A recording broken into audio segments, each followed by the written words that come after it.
Secondly, we'll talk about staff responsibilities and hygiene.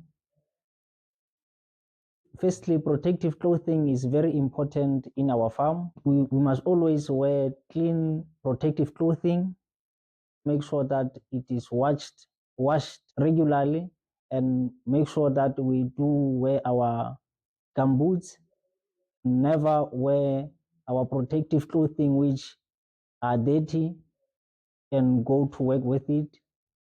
And staff housing, the people which are staying off the farm, when they come to the farm, they need to change their clothing or wear their protective clothing at the entrance or at the biosecurity area, so that when they enter into the farm, they are wearing their protective clothing. Bear in mind that wherever we have been, we need to remember animals which we have got in contact with.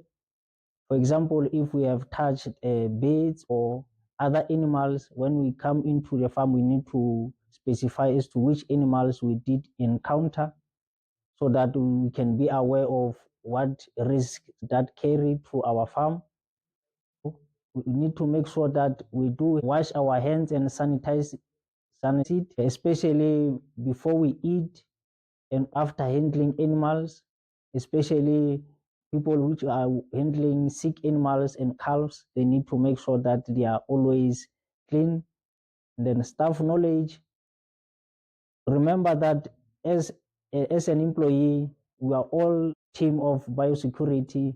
Thus, it is important for us to always know the protocols and to know as to what to do if you see that the animal is sick, and know the signs of a healthy animal and sick animals. If you don't know, make sure that you go to your manager and ask, so that you can be guided on that regard.